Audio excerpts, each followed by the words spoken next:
नमो अरिहन्ताणम् नमो सिद्धाणम् नमो आयर्याणम् नमो वज्जायाणम् नमो लोये सव्वसाहुणम्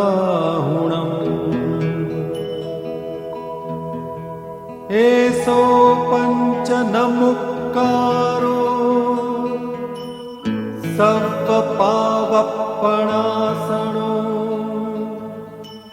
मङ्गलाणं च सव्वेसिं परमं हवै मङ्गलम्।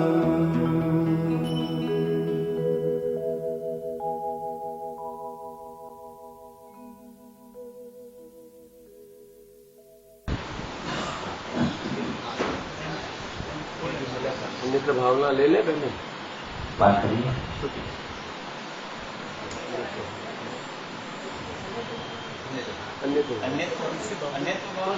अन्य भावना अशुचि भावना भी देखेंगे हो जाएगी जो शुरू होगा। अन्य तो अशुचि बे ले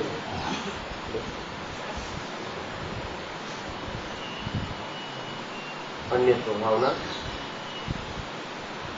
नामाराधन रूप कांति युवती ना पुत्र के प्रार्थना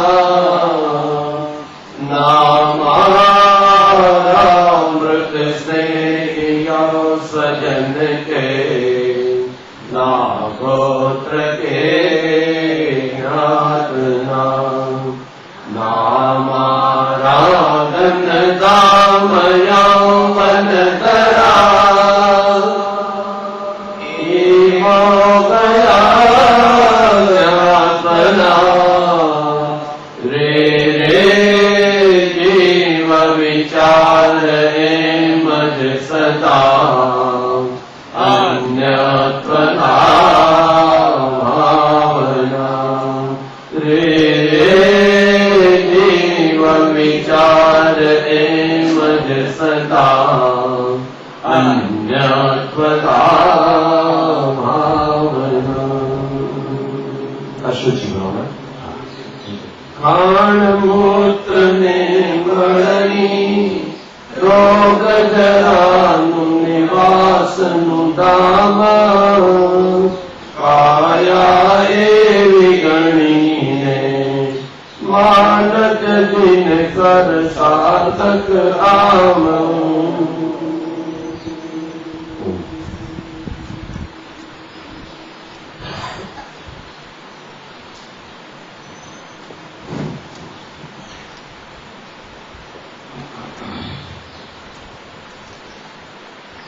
सभी लोग मंगल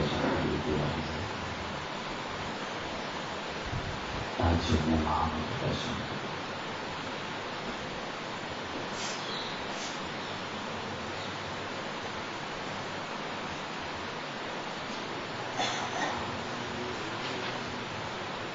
नमो अरिहन्तारम्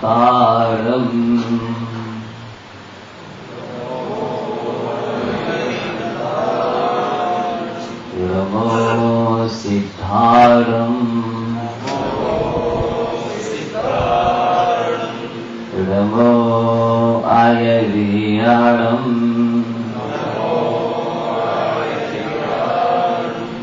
नमो वज्जायाणम्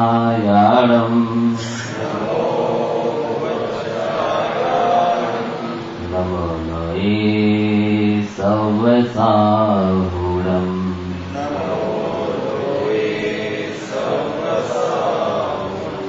ऐसो पंचनमो यारो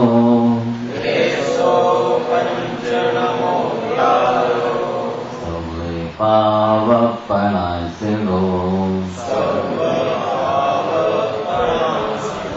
मंगलाणं च सव्वेसिं परमं हवै मंगलम्।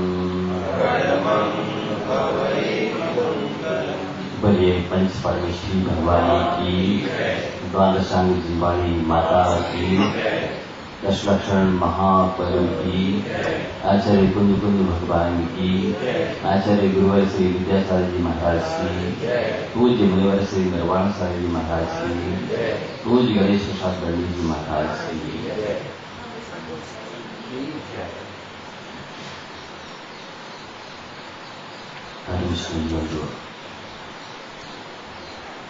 अपन वारण होने के बारे में चर्चा करते हैं और आज अन्यत्र भावना के बारे में चर्चा करते हैं।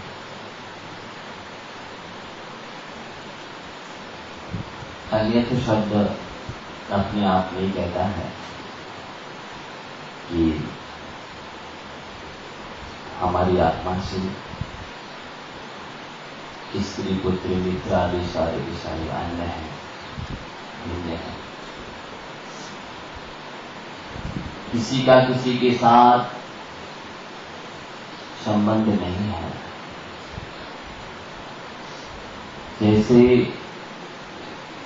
रात्रि में अनेक देशों और दिशाओं से पक्षी एक वृक्ष पर आकर के ठहर जाते हैं और प्रातःकाल होते ही अपने अपने कार्य की वजह से अनेक देशों और दिशाओं में चले जाते हैं। इसी प्रकार से एक कुटुंब में, गृहस्थी में या परिवार में नाना गतियों से जीव अपनी आयु का बंध करके, अपनी पुण्य पाप का लेकर के और सहयोग नियोगवश एक साथ इकट्ठे हो जाते हैं, जन्म ले लेते एक परिवार में, घर में, और अपनी आयु को भोग करके अपने द्वारा संचित किए हुए, अर्जित किए हुए पुण्य और पाप को भोग करके पुनः नए कर्म का बंध करके उसे भोगने के लिए फिर अन्य गतियों में चले जाते। यहाँ पर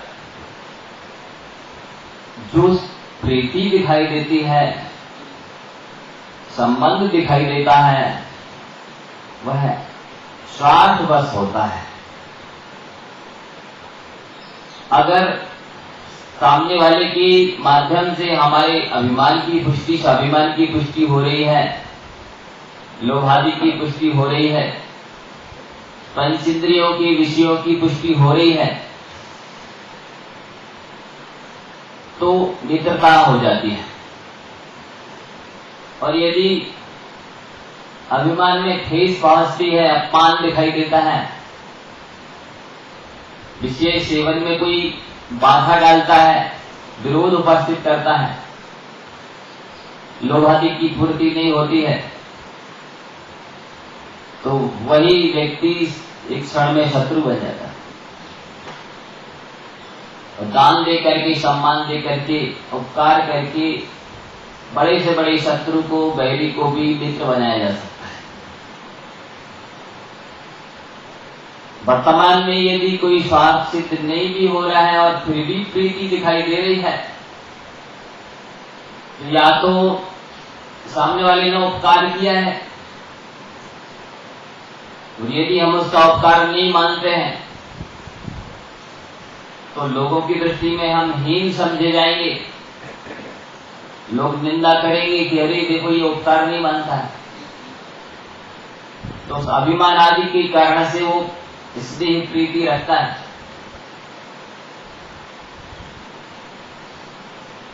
अथवा भविष्य में लाभ होने की आशा है, इससे मेरा काम बन सकता है, इस लाभ हो सकता है, इसलिए वो इसलिए यह प्रीति रखता है। अन्यथा तो जैसे नदी के किनारे जो बालू के कण होते हैं वो अलग अलग है, भिन्न भिन्न, इसी तरह से समस्त आत्माएं, समस्त प्राणी भिन्न भिन्न है, किसी का किसी से कोई संबंध नहीं है। अगर उन रेत के कणों में कुछ स्निग्धता होती है, ऐसे मुट्ठी में बांध दो उसे तो कुछ देर के लिए चिपक जाते हैं, पर जैसे ही वो स्निग्धता खत्म होती है तो फिर वो ज्यों की त्यों बिखर जाते हैं। इसी तरह से स्वार्थ बस, वो स्वार्थ या बस जो राग है, स्नेह है, उससे संबंध हो जाता है, संयोग हो जाता है। जहां पर स्वार्थ नहीं है, कोई लाभ दिखाई नहीं देता है, वो रुक्षता रूपी परिणामों में कहां संबंध हो सकता है? संबंध दिखाई नहीं देता है। जल पै ज्यों जिय तन मेला, पै भिन्न भिन्न नहीं भेला, तो प्रकट जुदे धन धामा, क्यों है एक मिल सुतरा। जैसे दूध में पानी मिला है, एक में एक दिखाई दे रहा है, लेकिन वो अलग अलग है। उसी तरह से गर्भ से लेकर के, जन्म से लेकर के मरण तक साथ में रहने वाला ये शरीर हमसे भिन्न है। अतः इन सभी को भिन्न समझ करके अपने आत्म तत्व को शुद्ध बुद्ध निरंजन समझ करके और उसकी आराधना हमें करनी चाहिए। इस क्षणिक स्वार्थ के वश जो लोग हमें स्नेह देते हैं, जो लोग हमें अपने लगते हैं, अपनाते हैं, उनके पीछे हमें पाप नहीं करना चाहिए, उनके पीछे हमें कषाय नहीं करनी चाहिए, उनके पीछे हमें अपने अमूल्य समय को नष्ट नहीं करना चाहिए। ये सारे लोग केवल हमारे कर्म बंध के कारण है, हमें क्षमा आदि धर्मों से दूर रखते हैं, हमें व्रत नियम संयम से दूर रखते हैं, हमारे धर्म की आराधना में बाधक है। ये वास्तव में देखा जाए तो हमारे मित्र नहीं शत्रु है। मित्र तो वो है जो गुरुजन आत्महित की बात हमें बताते हैं, नियम संयम से हमें लगाते हैं, ज्ञान की बातें बताते हैं, दुर्गति से छूटने का उपाय बताते हैं, सदगति में जाने का मार्ग बताते हैं। सच्चे मायने में भी हमारे हितैषी हैं, गुरुजन हैं, और जो हमें धर्म आराधना में बाधक होते हैं, जो पाप बंद करने के लिए तो शामिल रहते हैं, पर भोगते समय कोई नजर नहीं आता। हंस के पाप किया जा सकता है, मिल के पाप किया जा सकता है, लेकिन उसके फल को तो अकेला ही भोगना पड़ता है। जिनके निमित्त हम पाप अर्जन करते हैं, जब ये आत्मा नरक आदि गतियों में जाती है तो वहां कोई दिखाई नहीं देता है। इस आत्मा को अकेले ही इस कर्म का फल भोगना पड़ता है। इस बात का हमें ध्यान रखना चाहिए। अन्यत्व भावना का तात्पर्य ही इतना है, कम में नोकम मम्मी अहमिया कम से कम में लोकम जाए साखलु बुद्धि अप्रविरुद्धो भवदिता। कुंद भगवान कहते हैं समय साल में कि कर्म और नौकर्म ये दोनों ही आत्मा से भिन्न है। कर्म से ज्ञानावरणादि 8 कर्म ले लें और उत्तरोत्तर 48 प्रकृतियां ले लें, और नौकर्म से शरीर, भाव कर्म से राग द्वेष काम क्रोध आदि विकारी भाव, ये सारे के सारे आत्मा से भिन्न है। अपरिबुद्ध जो अज्ञानी होता है, मिथ्या दृष्टि होता है, वह इनको एक समझता है। कहना अलग बात है, समझाना अलग बात है, समझना अलग बात है, लेकिन अंतरंग में वैसी मान्यता होना कि नहीं, वास्तव में ये द्रव्य कर्म, भाव कर्म, नौ कर्म सारे मेरे से प्रकट है, भिन्न है, इसकी चीज की परीक्षा तब होती है जब कोई विपत्ति आए, जब कोई बीमारी आए, तब पता चलता है कि वास्तव में ये शरीर पर है, भिन्न है, ये शत्रु है मेरा। इसलिए ज्ञानी ने कहा, ये स्तन पाए महातप कीजिए, या में सार यही है। इस शरीर को प्राप्त करके महा तपस्या करनी चाहिए। तो अन्य भावना का बार बार चिंतन करने से पर पदार्थों के प्रति राग द्वेष मोह नष्ट होता है, क्षमता आती है। लगता है कि वास्तव में ना कोई मेरा शत्रु है और ना कोई मेरा मित्र है, मैं तो शुद्ध बुद्धिक स्वभावी भगवान आत्मा हूं। ये सामने वाले सभी ये भी मेरे जैसे ही आत्मतत्व के धारक हैं। इनसे मेरा बस एक स्वरूप लक्षण समान है। जैसा जानने देखने वाला मैं हूं, वैसे ही जानने देखने वाली ये सभी आत्माएं हैं। ज्ञान दर्शन मेरा स्वभाव है, ज्ञान दर्शन इनका स्वभाव है। वर्तमान में मैं भी संसारी हूँ, रागद्वेष आदि की वजह से ये भी संसारी हैं। बस इतना तो स्वरूप और रूप मिलता है, बाकी इनके साथ मेरा कोई कहीं से कहीं तक संबंध नहीं। जब किसी अपराधी व्यक्ति को हम रोगी देखते हैं कि नहीं, ये बेचारा जो गलती कर रहा है ये कर्म की वजह से कर रहा है, या तो इसको ज्ञान नहीं है तो ज्ञानावरण कर्म की उदय की वजह से ये गलती है, अपराध कर रहा है, या फिर राग द्वेष बस परेशान कर रहा है तो इसके मोहिनी कर्म का उदय है। तो जैसे हम किसी व्यक्ति को बीमार देखते हैं तो उसके प्रति करुणा आती है, उसका सहयोग करने का भाव आता है, उसके प्रति सहानुभूति उत्पन्न होती है। उसी तरह से यदि हम सामने वाले को रोगी समझेंगे, कर्म से पीड़ित समझेंगे, तो वो हमें शत्रु नजर नहीं आएगा, वो व्यक्ति हमें दूसरा नजर नहीं आएगा, बल्कि उसके प्रति हमें करुणा, सहानुभूति और कुछ सहयोग करने का भाव उत्पन्न होगा। तो बंधुओं, अन्यत्व भावना के बारे में अपन संक्षेप में इतना ही समझें कि हमें आंखों से जो जो दिखाई दे रहा है वो मेरे से 100% भिन्न है, और आंखों से ही क्या, 5 इंद्रियों के माध्यम से जो जो अनुभव में आ रहा है वो सब मेरे से पृथक है, अन्य है। मैं तो अरूपी हूँ, मैं तो ज्ञायक स्वभावी हूँ, मैं इंद्रियातीत हूँ, और मेरा इस आत्मा के साथ 3 लोक के किसी भी पदार्थ से कोई संबंध नहीं। मैं भिन्न हूँ, ये ना मेरा सुधार कर सकते हैं और ना ही मेरा कुछ भी बिगाड़ कर सकते हैं। अगर कुछ भी अच्छा कर सकता हूँ तो मैं खुद ही कर सकता हूँ, और कुछ बुरा होता है तो मेरे द्वारा ही होता है, दूसरे में किसी में सामर्थ्य नहीं है कि वो मेरा कुछ बिगाड़ सकते। इसके आगे अपन आज अशुचि भावना लेते हैं।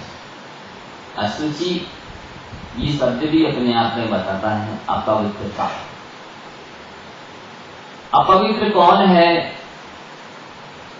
तो हम सभी को जिससे सबसे ज्यादा राग है, सबसे ज्यादा अपनापन है, सबसे ज्यादा मोह है, जिसके पीछे हम सबसे ज्यादा टाइम देते हैं, सबसे ज्यादा श्रम करते हैं, सबसे ज्यादा कर्म का बंद करते हैं, वह शरीर ही सबसे ज्यादा अपवित्र है।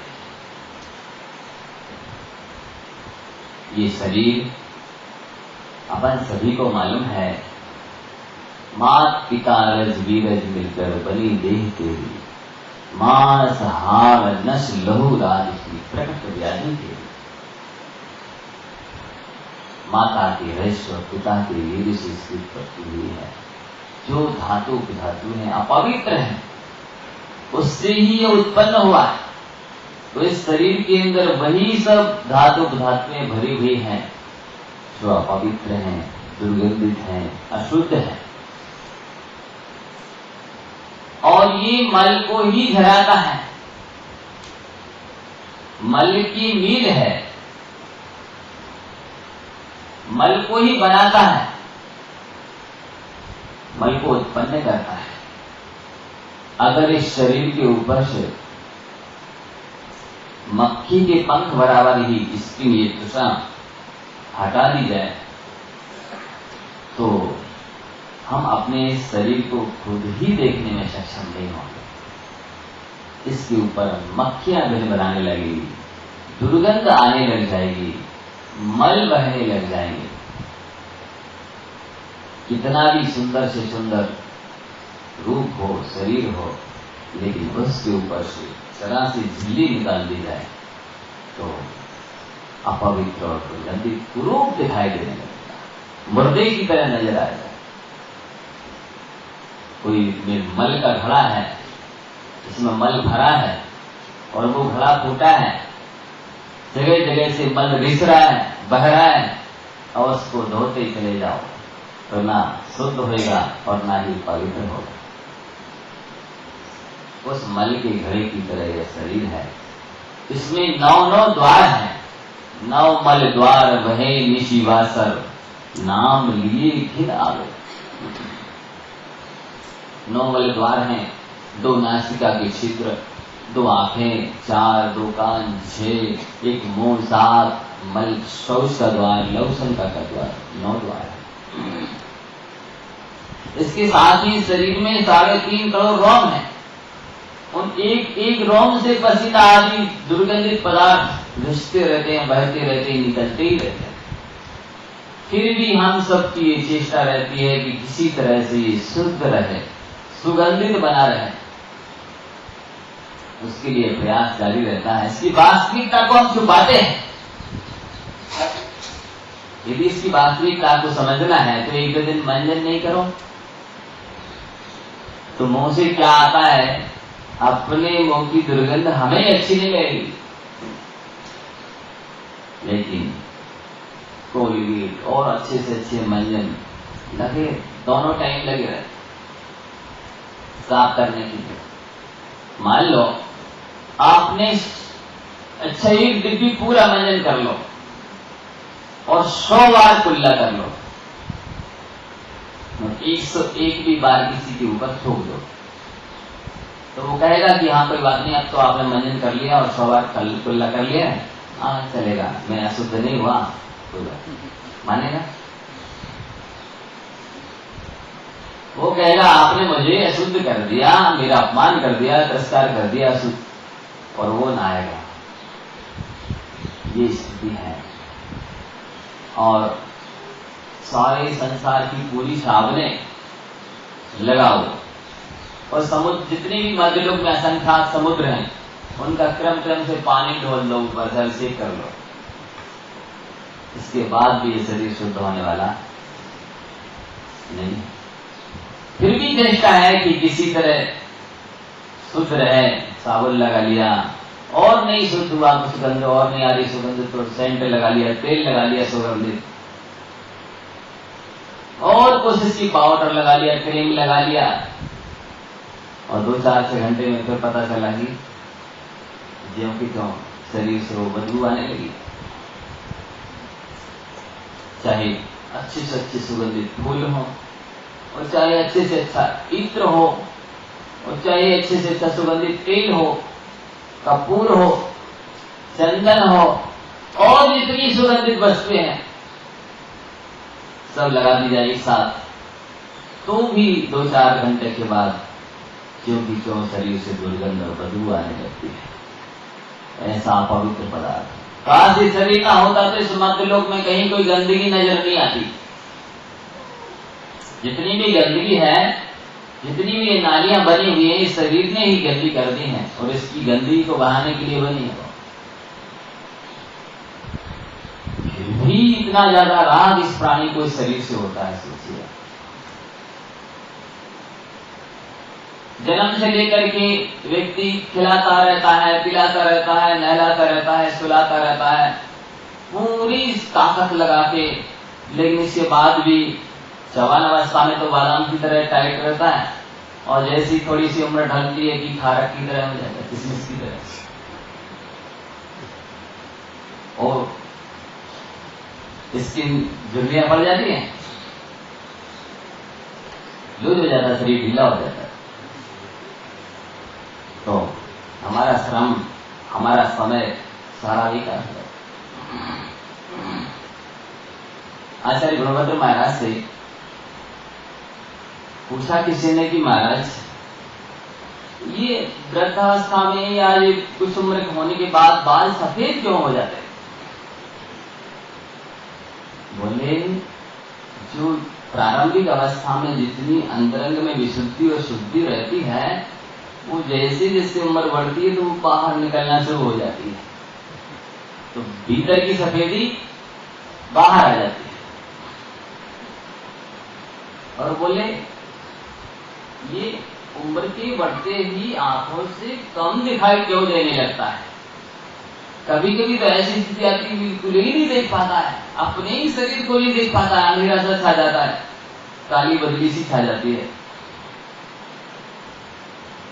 तो आचार्य महाराज कहते हैं कि जब युवा था, यंग था, धन कमाता था, शारीरिक सौंदर्य था, सौष्ठव था, चमक दमक थी, लोग देखकर के आकर्षित होते थे, प्रभावित होते थे, चाहते थे कि ये व्यक्ति मेरे पास रहे, पास में बैठे, मुझसे बोले बताए। और अब स्थिति ये हो गई है कि काला पड़ गया, दुबला पड़ गया, सिकुड़ गया और इतना कुरूप हो गया, विभत्स हो गया है कि खुद के शरीर को खुद ही देखने में सक्षम नहीं रह गया है। मान लो इसलिए ये आंखों ने देखना बंद कर दिया। मैं पहले इतना सुंदर था, अब इतना कुरूप हो गया, अब इसको क्या देखूं? ऐसा मान के ही मानो वो आंखें देखना बंद कर दी। और बोले, ये कान कम सुनाई क्यों देने लगता है, इनसे कम सुनने लग जाते हैं, ऐसा क्यों होता है? तो कहते हैं कि पहले जवान था, अच्छा ज्ञान था, अच्छा बल था, खूब पैसे कमाता था, तेज तर्रार था, उस समय सारे लोग इशारों पर नाचते थे, कोई आज्ञा देते साथ तत्काल जी हाजिर, जो हुजूर, यस सर, ऐसा बोलते थे, तत्काल आज्ञा पूर्ण हो जाती थी। अब स्थिति ये है कि आज्ञा मानना तो दूर, लोग गालियां सुनाते हैं, तो मानो वो गालियां सुनी नहीं जाती। पहले क्या लोग प्रशंसा करते थे, गाना गाते थे, भजन गाते थे, प्रशंसा के गीत गाते थे, आज्ञा मानते थे, और आज स्थिति ये है कि वो उल्टी गालियां देते हैं, तो वो सुनी नहीं जाती। इसलिए ये कान कम सुनना शुरू कर देते हैं, इनसे कम सुनाई देने लग जाता है। तो बोले, ये कांपता क्यों है ऐसे? बोले, अभी तक तो निश्चिंत था कि मैं हूं, जो कोई है ही नहीं दुनिया में। अभी तक ये समझता था कि मैं अजर अमर हूं और निश्चिंत होकर के बैठा था, पर अब उसको ऐसा एहसास हो रहा है कि अब तो मरने वाला हूं। तो मानो मौत के भय से हुआ ऐसे कांपता रहता है। उसे डर लग गया है कि अब मुझे मरना पड़ेगा, निश्चित है मरना। ऐसी स्थिति हो जाती है वृद्धावस्था में। तो तेल लगाते लगाते भी बाल सफेद हो जाते हैं, और मंजन करते करते भी दांत गिर जाते हैं, और साबुन लगाते लगाते भी सारा शरीर काला पड़ जाता है, और किसमिस की तरह ऐसे सिकुड़ जाता है, और पैर लड़खड़ाने लगते हैं। ये स्थिति हो जाती है, और हमेशा जन्म से लेकर मरण तक फिर भी प्रयास जारी रहता है कि शरीर शुद्ध हो जाए। असुचि भावना ये संदेश देती है, ये शरीर अपवित्र है, इसको शुद्ध करने की कोशिश मत करो। कई लोगों की तो धारणा ऐसी है कि जीवन में कितने ही पाप हो जाए इस शरीर से, बस एक बार गंगा स्नान करो तो धुल जाएंगे। तो आचार्यों ने पूछा कि भगवत प्राणियों, ये तो बताओ, आप एक ही बार स्नान करोगे गंगा में और शुद्ध हो जाओगे और मुक्त हो जाओगे, वैकुंठ में चले जाओगे, पर जो प्राणी जन्म से ही उस जल में रहते हैं, मछली है, मगरमच्छ है, कछुए हैं, ये तो अभी तक कभी के मुक्त हो जाने चाहिए थे। एक को नहीं भी मुक्ति उन जल जंतुओं को।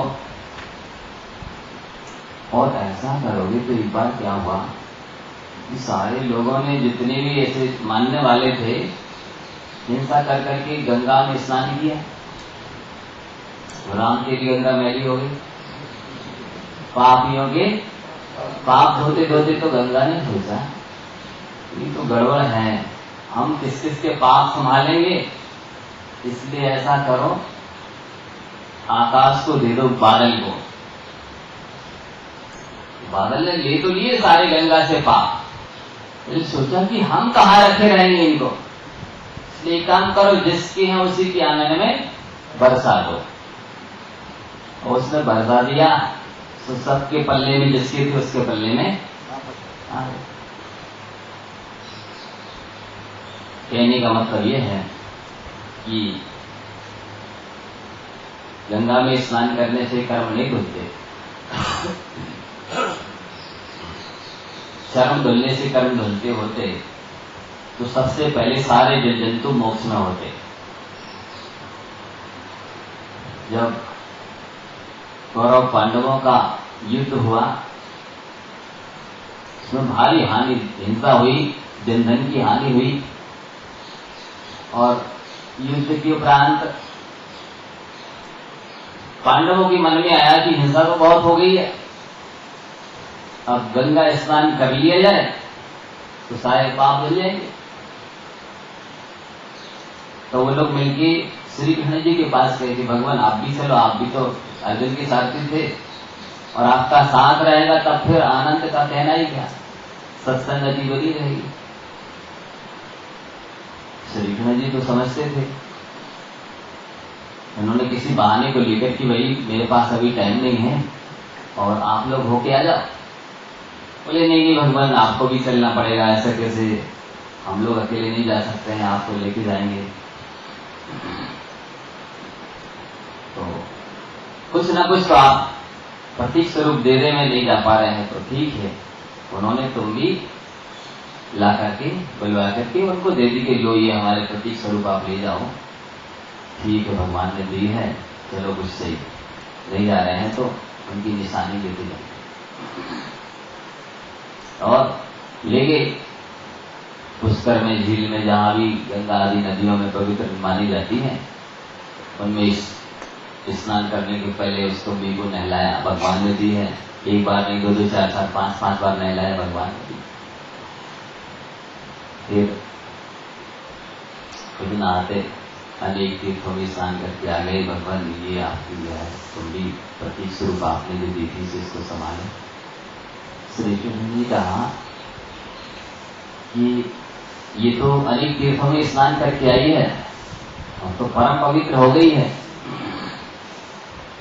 इसको फोड़ो और प्रसाद स्वरूप सबको दे दो। अच्छा ठीक है, भगवान की जैसे आ गया, उसको फोड़ा, थोड़ा थोड़ा प्रसाद के रूप में सबको दिया, इसको खा लो सब। तो खाया, किसी को उल्टी हो गई, किसी को चक्कर आने लगा, किसी को कोई स्थिति हुई।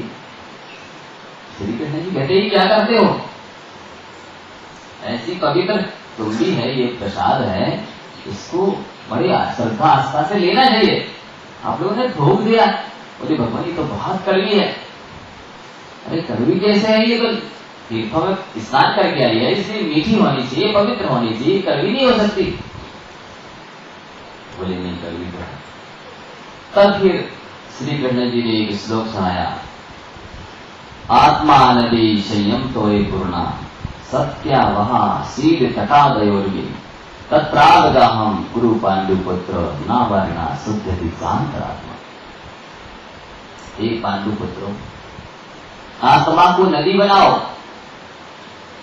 आत्मा नदी संयम तोय पूर्णा, और संयम रूपी जल उसमें भरो।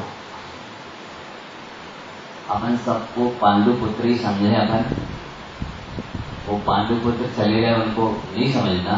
वर्तमान की तो पांडुपुत्र अपनी है, तो अपनी आत्मा को क्या बनाओ, नदी बनाओ, और संयम का जल भरो मीन्स अपने जीवन में संयम को अंगीकार करो। संयम तो ही पूर्ण सत्यावहा, सत्य का उसमें प्रवाह हो, सत्य बोलो अपने जीवन में। शील तट, और शील के तट किनारे होना चाहिए अपने जीवन में। शील का पालन करो, ब्रह्मचर्य का पालन करो, 3 गुणव्रत 4 शिक्षाओं का पालन करो।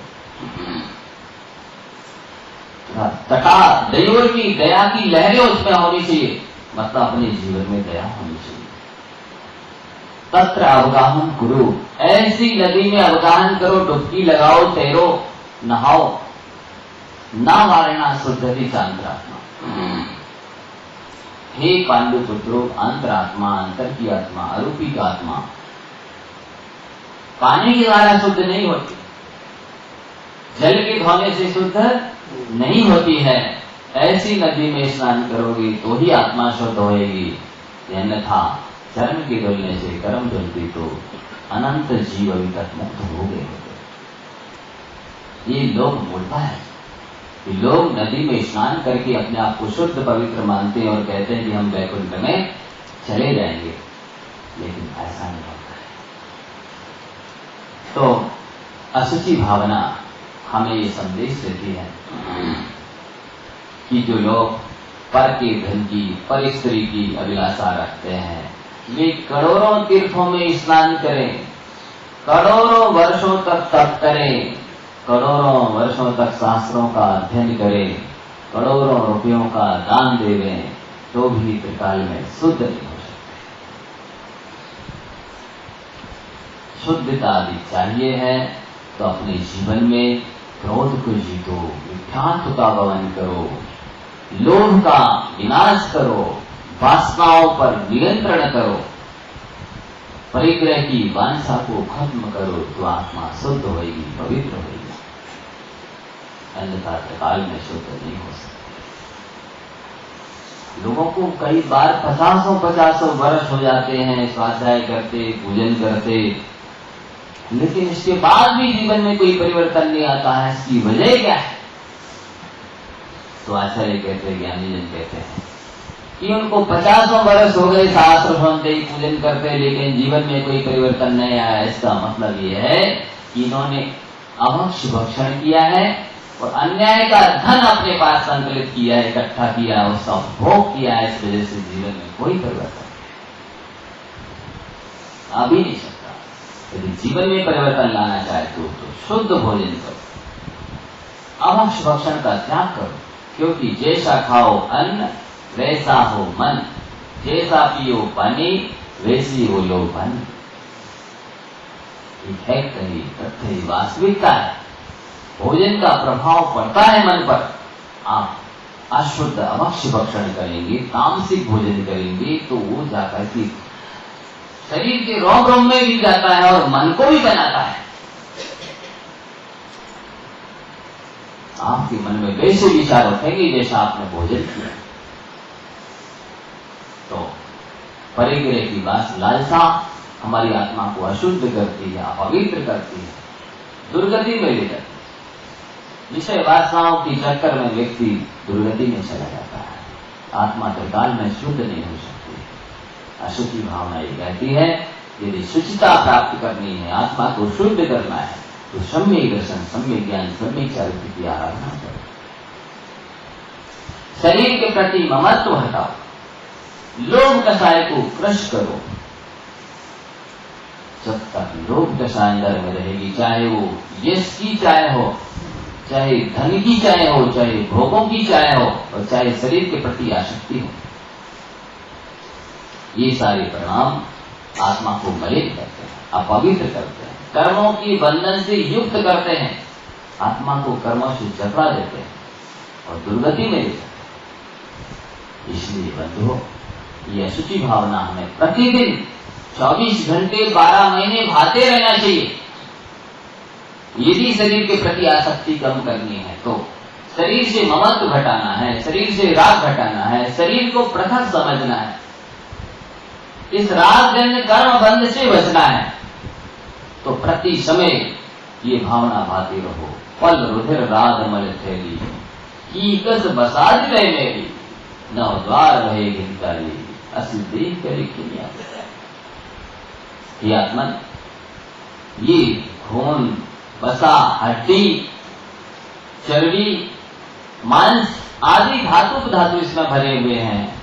ये अपवित्र ही अपवित्र है। काश इसको फाड़ के, छील के, खोल के देखा जाए तो कुछ भी हाथ नहीं लगेगा, बल्कि गिलानी आएगी, दुर्गंध आएगी, विरक्ति होगी।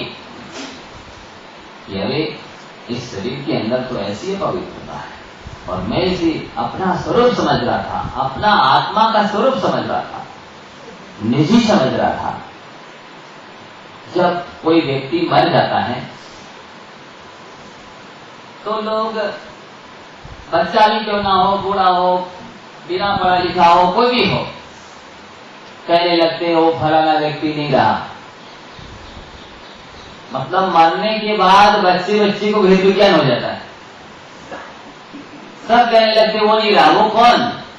अरे जिसे आप अपना समझ रहे थे वो तो डेथ बॉडी ये पड़ी है। चाचा, भतीजा, भाई, पिता, पुत्र, जो भी समझ रहे थे वो तो ये पड़ा है। वो नहीं रहे, वो कौन है जिसके लिए कहा जा रहा है कि वो नहीं रहे? उस समय कहने से कोई सेंस नहीं निकलता, कोई सार नहीं निकलता, क्योंकि वो आत्मा तो जा चुकी। जीते जी शरीर में रहते हुए यदि ये भेद विज्ञान हो जाता है, ये विवेक प्रकट हो जाता है,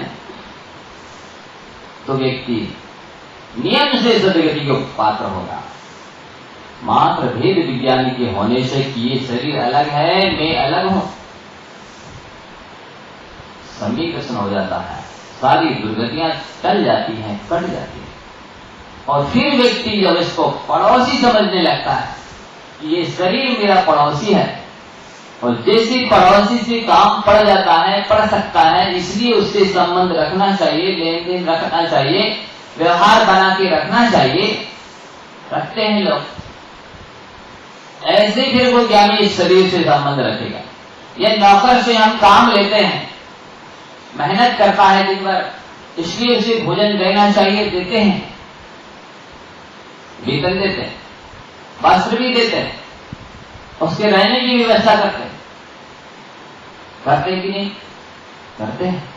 कि भाई नौकर है, इसे काम लेना है, यदि भोजन नहीं देंगे तो काम नहीं कर पाएगा, वस्त्र नहीं देंगे तो मेरी बदनामी होगी, फलाना व्यक्ति का नौकर है ये। रहने को नहीं देंगे तो वो टिक नहीं पाएगा, रहने नहीं कर। तो देते तो हैं, कपड़े भी देते हैं, भोजन भी देते हैं, निवास स्थान भी देते हैं, सब कुछ देते हैं, लेकिन ये नौकर है, पर है, पराया है। नौकर की कितनी वैल्यू? इसी तरह से हम शरीर को जब नौकर समझने लगेंगे तो उतने कीमत करेंगे जितनी नौकर की करते हैं। और जब हम मालिक को, राजा को नौकर की नौकरी में लगा दिया, जो आत्मा मालिक है उस आत्मा रूपी राजा को इस शरीर रूपी नौकर की नौकरी में लगा दिया, तब तो फिर कहना ही क्या? बहुत अंतर पड़ जाता है। जैसे गाय होती है, वो अपने मालिक के बच्चे को पालती है, नहलाती है, धुलाती है, दूध पिलाती है, सुलाती है, कपड़े बदलती है, उसका तेल मालिश करती है, सब कुछ करती है। कौन? गाय। गाँव माता। क्या बोलते हैं? गाँव माता। गाँव बोलते हैं, गाँव माता। जो भी बोलते हैं वो समझ लीजिए, भाव समझ लीजिए आप। तो कितना अंतर होता है। 24 घंटे साथ में रखती, गोद में रखती, खिलाने पिलाने नहलाने धुलाने में बिल्कुल कोई अंतर समझ में नहीं आया कि ये खुद का बच्चा है, उसका या मालिक का है। लेकिन अंदर में, भावों में तो अंतर रहता ही है कि ये बच्चा मालिक का है। कितना अंदर में विरक्ति पना रहता है, भेद विज्ञान रहता है, माने अंदर से राग का अभाव रहता है। उसी तरह से जो ज्ञानी होता है, विवेकी होता है, वेद विज्ञानी होता है, सम्यक दृष्टि होता है, धर्मात्मा होता है, उस शरीर से हमें तपस्या करनी है, धर्म साधना करनी है, आत्मा की उन्नति जैसे हो वैसी साधना करनी है, तपस्या करनी है, धर्म ध्यान करना है। इसलिए इसका संरक्षण जरूरी है। नहीं करेंगे तो असमय में मर जाएंगे और असमय में फिर हमें दुर्गति में जाना पड़ेगा। स्वर्ग में भी गए तो वहां असंयम है और असंयम से बहुत ज्यादा कर्मों का बंध होता है, उससे मुझे बचना है। इसलिए ज्यादा से ज्यादा समय टाइम इस मनुष्य गति में रहें जो कि यहाँ संयम है, और संयम के माध्यम से कर्मों की नजरा कर ले, अपने मोक्ष मार्ग को प्रशस्त कर ले। इसलिए ज्यादा टाइम हमें यहाँ रहना है तो इस शरीर का संरक्षण तो करना ही होगा, सुरक्षा तो करनी होगी, सेवा इसकी करनी होगी। तो ऐसा मान के वो करता है, जैसा जैसा नौकर समझ के सेवक स्वामी उसका संरक्षण करता है, जैसा वो धाय उस बच्चे का संरक्षण करती है। या कोई बैंक मैनेजर है, दिन भर पैसे हिसाब किताब करता रहता है, 1 रुपए का यदि कोई डिफरेंस आ गया, अंतर पड़ गया, तो जब तक कि पूरा क्लियर नहीं होगा कैलकुलेशन तब तक लगा रहेगा, माथा लगाएगा। लेकिन अंदर में उसकी यही धारणा है कि ये सब पैसे मेरे नहीं है, ये नौकरी भी मेरी इतनी बड़ी पोस्ट है लेकिन फिर भी कुछ दिन की है, वो समझता है। ये जो फैसिलिटी है सरकारी, वो समझता है कुछ दिन की है, मेरी नहीं है, पराधीन है, उसकी दृष्टि में रहता है। ये यूं समझ लीजिए कि जैसे वेश्या होती है, वेश्या जिस व्यक्ति से संपर्क कर रही है उससे इतना स्नेह राग ऊपर से दिखाएगी कि जैसे मान लो सामने वाला समझता है कि मेरे को ही सब कुछ समझती है, इसने अपने आप को मेरे लिए अर्पण ही कर दिया, समर्पित कर दिया, और वो सामने वाला भूल जाता है और भूल जाता है। लेकिन अंदर में उसकी रंज मात्र राग नहीं, स्नेह नहीं है, कुछ भी अपनापन नहीं है। ऐसा होता है यानी सम्य दृष्टि शरीर में रहते हुए शरीर से भिन्न रहता है, जलते भिन्न कमल है। कमल 24 घंटे जीवन जब तक उसका है तब तक जल में ही रहता है, लेकिन जल से भिन्न रहता है।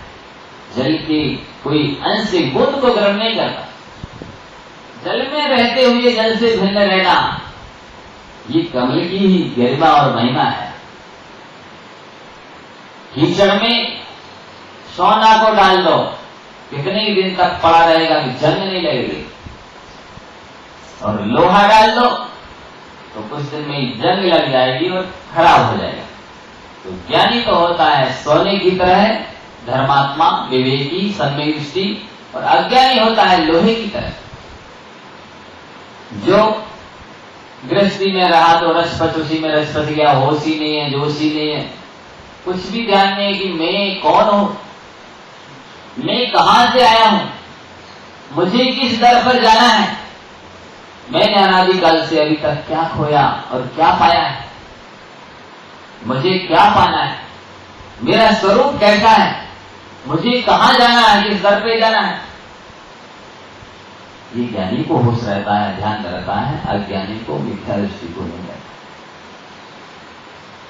मैं हूं कौन, कहां से आया, किस दर पे है जाना, क्या खोया क्या पाया, अब तक क्या है मुझको पाना, कैसा है मम रूप सलोना, कब सुरपुर को जाना,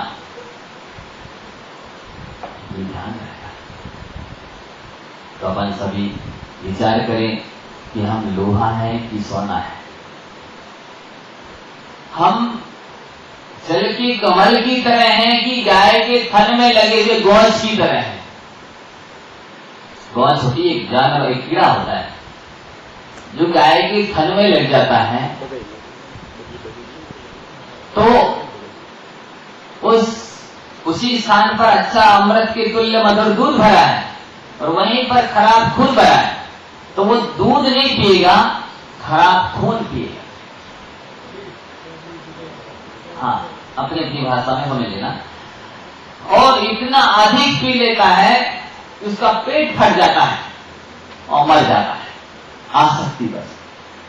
आप सोचिए, वो चाहता तो वहां से मधुर दूध पी लेता, जितनी आवश्यकता थी उतना, आनंद का जीवन, दीर्घकाल जीवन जीता, लेकिन उसने क्षमा खराब खून पिया और इतना ज्यादा पिया कि फट गया पेट, मर गया असमय। ऐसे ही अज्ञानी की मिथ्या दृष्टि की दशा होती है उस मौज की तरह। वो भोगों को इतना ज्यादा भोगना चाहता है, मान लो भोगों से ही आत्मसात होना चाहता है, सारे भोगों को आत्मसात कर लेना चाहता है। उसे विवेक नहीं है कि ये मूर्ति जड़ पदार्थ है, मेरी आत्मा अमूर्तिक है। वो एक परमाणु मात्र को भी ग्रहण नहीं कर सकती है इसे जड़ पदार्थ को, श्री की नौ बराबर भी अपने आत्मसात नहीं कर सकती है। फिर इन पंचेंद्रिय के विषयों को कैसे भोगेगा? और इनमें सुख कहाँ है? सुख नाम का गुण तो आत्मा का है, जीव का है, चेतन का है, अचेतन का जड़ का सुख गुण नहीं है। देखा जाए वास्तव में, जैसे आपने कोई फेवरेट चीज पसंद की, मन पसंद कोई रसगुल्ला या मिठाई नमकीन खाया, और खाने के बाद आप पेट का ऑपरेशन करके उसको निकाल लो चावल को, फिर आपने क्या खाया? आप तो भोग कर चुकी, आत्मसात कर चुकी, आनंद ले चुकी, लेकिन उसको तो हमने पेट से ऑपरेशन करके निकाल लिया। तो कैसे आपने आत्मसात किया, कैसे भोगा, कैसे खाया? आपने रसगुल्ला नहीं खाया है, रसगुल्ला खाते समय अपने ज्ञान का उपभोग किया है, अपने ज्ञान का आनंद लिया है। रसगुल्ला खाने की सामर्थ्य जीव के पास कहां है? खा लिया होता तो बिल्कुल ऑपरेशन करने के बाद मिलता ही नहीं, आत्मा में घुल में गया होता, आत्मा जैसा हो गया होता। लेकिन वो तो जो करते हो, थोड़ा सा रूप परिवर्तित जरूर हो गया है, क्योंकि उसको चबा लिया है, निकल लिया है, तो रूप परिवर्तित हो जाएगा, लेकिन वो पदार्थ पूरा ज्यों का त्यों निकाला जा सकता है पेट से बाहर। तो बंधु, इस वास्तविकता को समझने की कोशिश करें। ये अशुचि है, शरीर अपवित्र है और आत्मा से भिन्न है, पृथक है, इसके साथ साथ नश्वर है, इसको नहीं भूल जाओ। जब हम ये चीज भूल जाते हैं कि ये शरीर नश्वर है, अपवित्र है, तब कहीं हम इसको पवित्र करने की कोशिश करते हैं और आनंद के साथ निश्चिंत होकर के बैठते हैं। जब हमें यदि याद रहे 24 घंटे के लिए मुझे मरना है, तो कौन निश्चिंत बैठेगा बताइए? ये शरीर किसी भी हालत में, किसी भी कंडीशन में किसी तरह से शुद्ध पवित्र नहीं हो सकता, तो कौन इसे शुद्ध पवित्र करने की कोशिश करेगा? हमारी ये भूल हो जाती है, हम भूल जाते हैं कि मुझे मरना है, ये शरीर छोड़ना है, शरीर छूटने वाला है, तभी हम निश्चिंत होकर पाप करते हैं, विषय भोग भोगते हैं। ये शब्द यदि याद रह जाए कि मुझे मरना है, तो व्यक्ति उस समय पाप नहीं कर सकता, क्योंकि मरना ही है तो इस पाप करके तो मुझे ही तो भोगना है, फिर मैं क्यों पाप? तो अशुचि भावना का भाव चिंतन करने वालों को शरीर के प्रति राग नियम से घटता है, शरीर से वैराग नियम से होता है। और यदि आप संसार शरीर भोगों से विरक्त होना चाहते हो, तो उनके बारे में दो बातें बताते हैं, उसको आप लिख लें या ध्यान से सुन लें, चिंतन करें। संसार कैसा है? दुख रूप है, संसार में सुख नहीं है और संसार में हमारा कोई नहीं है। शरीर के बारे में विचार करें, शरीर नश्वर है और दूसरी बात अपवित्र है। भोगों के बारे में विचार करें, भोग कर्म बंध के कारण है और अतृप्ति कारक है। भोगों से कभी तृप्ति नहीं होना है, और जितने अंशों में भोगोगे कर्मबंध नियम से होगा। इन बातों का विचार करें, अपने जीवन को उत्थान में बनाएं, उन्नति की ओर ले जाएं, मंगल में बनाएं। जब तक शरीर से राग नहीं घटेगा, तब तक इन शरीरों से त्रिकाल में छुटकारा नहीं होने वाला। इष्टोपदेश में आचार्य पूज्यपाद महाराज ने कहा, अविद्वान पुद्गल द्रव्यम यो अभिनंदति तत्सतत जातु जंतु सामिप्यम चतुर्गतिषु मुञ्चति। जो अज्ञानी, जो बहिरात्मा, जो मिथ्या दृष्टि, जो मोही प्राणी इस पुद्गल द्रव्य का, शरीर रूपी पुद्गल द्रव्य का अभिनंदन करता है, मीन्स इसको अपना मानता है, इसको ज्यादा सजाने की, संवारने की कोशिश करता है, उस आत्मा से, जीव से चारों गतियों में शरीर से छुटकारा नहीं मिलता, पिंड नहीं छूटता है। तो यदि शरीर से छुटकारा प्राप्त करना है, तो इस शरीर से राग खत्म करना होगा। जरा सा भी राग रह गया तो अगला शरीर नया दूसरा नियम से मिलेगा, और पूरी तरह से शरीर के प्रति राग खत्म हो गया तो शरीर फिर आपको नहीं मिलेगा, आप शरीरातीत हो जाएंगे। और शरीरातीत होने का मतलब है सारे दुखों से मुक्त होना। सारे दुखों की खान ये जड़ है तो शरीर है। जब तक शरीर रहेगा हम स्वप्न में भी सुखी होने की कल्पना नहीं कर सकते हैं, और यदि शरीर छूट गया, हम शरीरातीत हो गए, सिद्ध बन गए, फिर तो दुख का नाम लेश भी नहीं रहेगा। बंधुओं, समय हो गया है। हम आपसे इतना ही कहना चाहेंगे कि जैसे भी बने वैसे शरीर से भेद विज्ञान प्राप्त करने की कोशिश करें, शरीर से विरक्ति प्राप्त करने की कोशिश करें, तो नियम से आत्मा सुखी और समृद्ध और सदगति को प्राप्त होगी। इसी भावना के साथ मैं अपने वक्तव्य को यही विराम देता हूँ।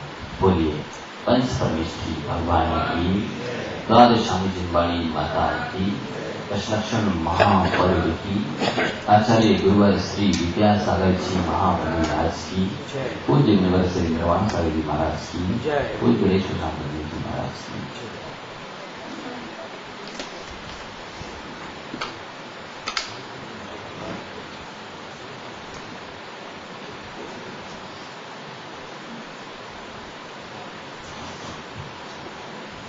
ओम। હવે આદરણીય શ્રી અતુલભાઈ એક ભક્તિ પદ છે.